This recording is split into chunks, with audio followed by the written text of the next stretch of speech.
चलिए आज हम फिर आपको MS पेंट का कुछ पार्ट बच गया था उसको हम लोग देख लेते हैं। आज देखिए इसमें जो है कल बता दिए थे सभी टूल्स के विषय में, तो आज कुछ उसमें ऑप्शंस हैं उसको देख लीजिएगा।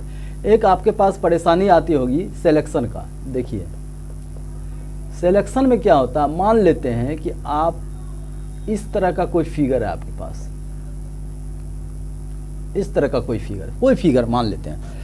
अब इसको हम कहते हैं ए को हटाइए और इस जो उल्टा ए है इसको भी हटाइए। अब आप सिलेक्शन के पास आपके पास जो है रेक्टेंगुलर सिलेक्शन आपको सेलेक्ट किए हुए हैं। अब जब रेक्टेंगुलर सेलेक्ट करिएगा तो देखिएगा इसका ये कट रहा है, यहाँ से इसका जो है 1% कट जाता है, और यहाँ से अगर हम इसको सेलेक्ट करके निकालने का प्रयास करते हैं तो यहाँ से ये कट जाता है, दोनों नहीं निकलता है। ठीक है, तो उसके लिए हमारे पास क्या व्यवस्था है, तो कंप्यूटर कहता है कि हमारे पास जो है इसमें दो ऑप्शंस आपको 1 2 3, एक नंबर का ऑप्शन होगा आपको जो रेक्टेंगुलर सिलेक्शन में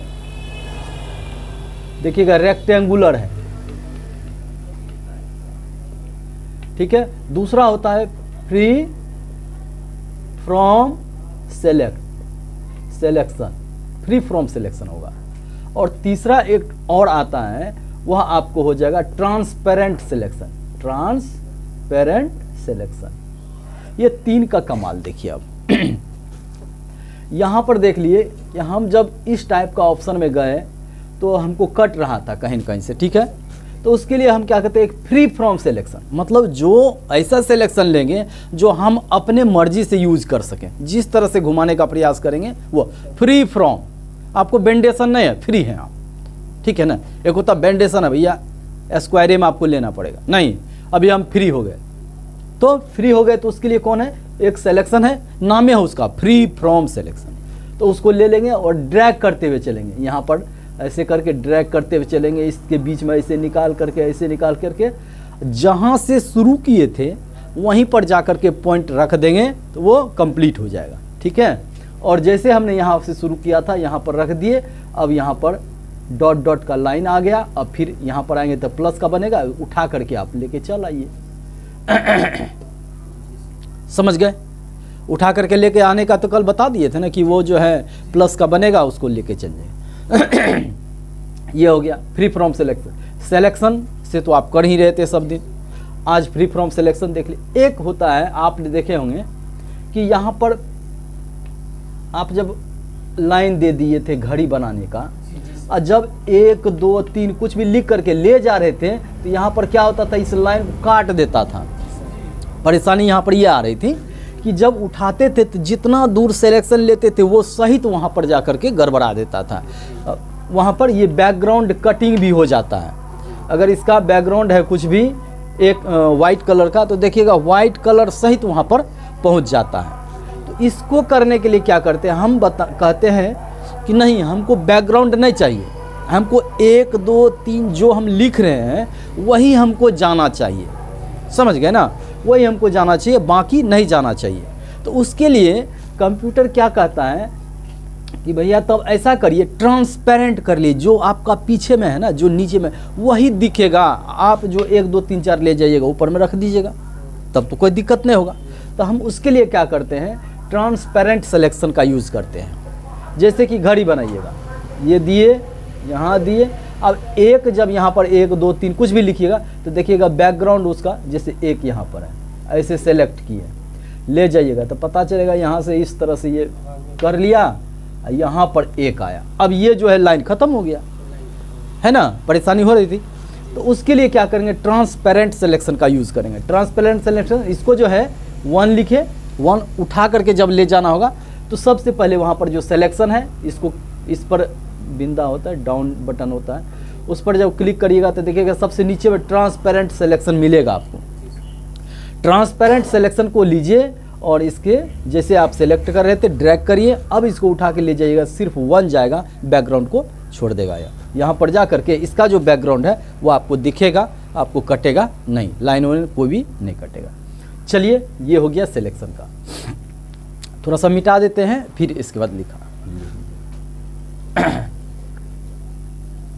अब आते हैं फिगर को घुमाने का काम।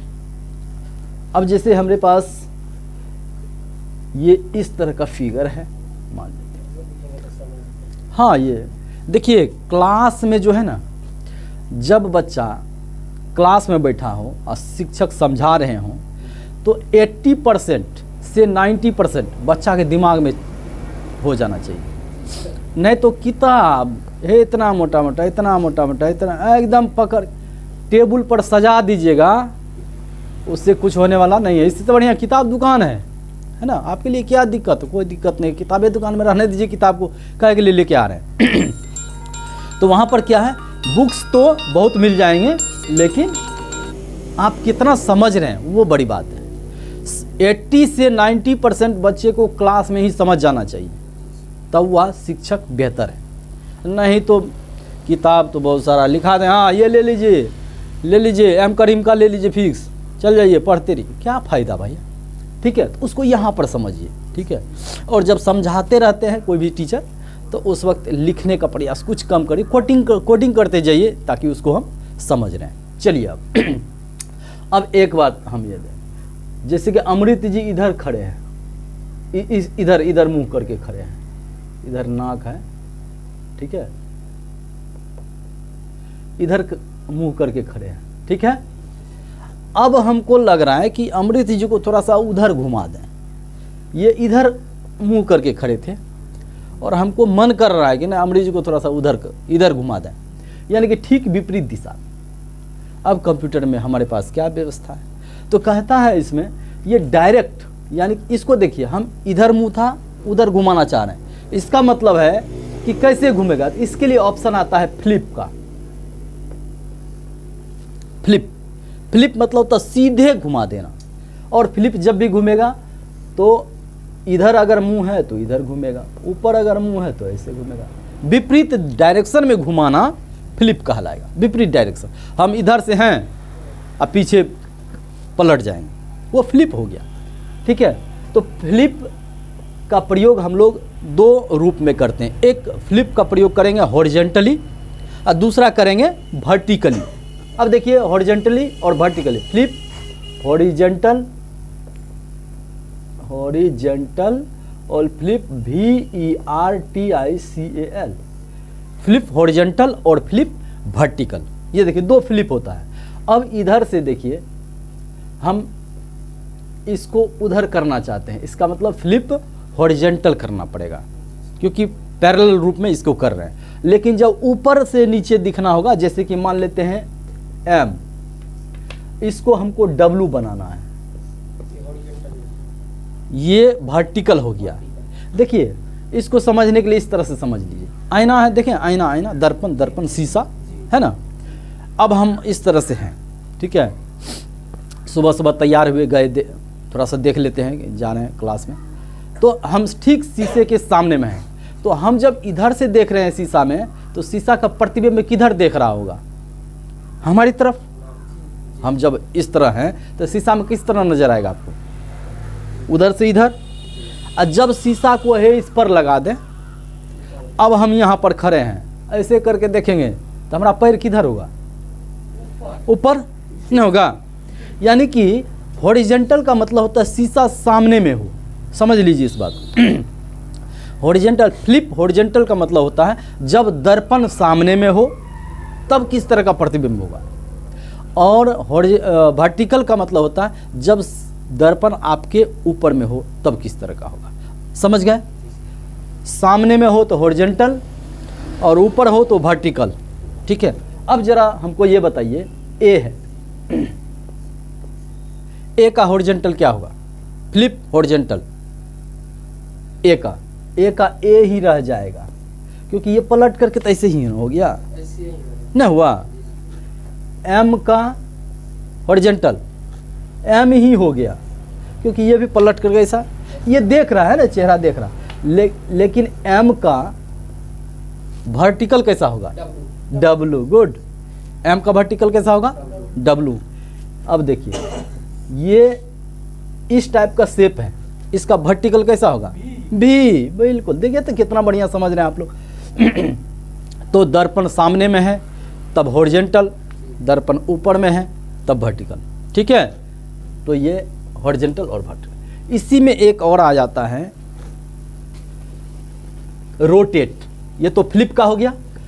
अब आपको थोड़ा सा क्या है कि थोड़ा सा कर्व करना है, थोड़ा सा इसको मोड़ना है, तो आप कैसे करिएगा। जैसे कि आपको ये देख लीजिए कोई फिगर इस तरह से है, मान लेते हैं एल है, ठीक है। अगर हम इसको ठीक ऊपर या नीचे लेफ्ट या राइट करेंगे वो तो फ्लिप से हो जाएगा।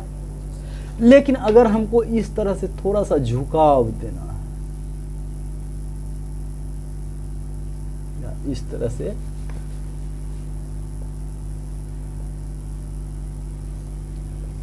अब देखिए ये थोड़ा सा झुका है ना, अब इसके लिए कहता है फिर फ्लिप का प्रयोग होगा नहीं, क्योंकि इस तरह से है नहीं, वो तो फ्लिप में तो डायरेक्ट हो रहा था। इसके लिए आता है रोटेट, ROTATE, रोटेट। रोटेट में आएगा 90 डिग्री लेफ्ट, 90 डिग्री मतलब 90 डिग्री इधर झुका सकते हैं, 90 डिग्री इधर झुका सकते हैं, और 180 डिग्री, 3 आपके पास आएगा इसमें। अब देखिए हम सपोज करिए कि इस तरह का मेरा लाइन है सीधा, इसको 90 डिग्री राइट करेंगे, 90 डिग्री राइट करेंगे, तो यहाँ से अगर 90 डिग्री, देखिए 90 डिग्री कैसे बनता है, देखिए यहाँ पर ये 90 डिग्री का, 90 डिग्री लेफ्ट करेंगे तो ये सो जाएगा, नहीं सो जाएगा, इसको हम दे दिए हैं 90 डिग्री। और 90 डिग्री अगर लेफ्ट करेंगे तो इधर सो जाएगा, ये राइट में आया है, इधर तो राइट है ना, इधर लेफ्ट है। अगर लेफ्ट करेंगे 90 डिग्री तो ये इधर आ जाएगा, इस साइड आ जाएगा, समझ रहे हैं बात को। और अगर 180 डिग्री कर देंगे तो फिर फ्लिप वाला हो जाएगा सिस्टम, सीधा घूम करके फिर इसी तरह से आ जाएगा। रोटेट में क्या होता है, आपको डिग्री दिया हुआ रहता है कि कितना डिग्री पर उसको घुमाइएगा। 3 तो डिग्री है, एक 90 डिग्री राइट, 90 डिग्री लेफ्ट, अब 180 डिग्री, ठीक है। तो आपको अगर घुमाने का होगा तो इसमें रोटेट का प्रयोग करिएगा, लेकिन अगर डायरेक्ट मोड़ने का है तो फ्लिप का प्रयोग करिएगा, ठीक है ना। तो फ्लिप का प्रयोग करिए। तो आज इसको देख लिए, अब इसमें आपको हमको लग रहा है कोई परेशानी नहीं होगी। लगभग में पेंट ब्रश प्रोग्राम का सभी ऑप्शंस ख़त्म हो गया, और आज बस इतना ही, इसके बाद कल देखेंगे।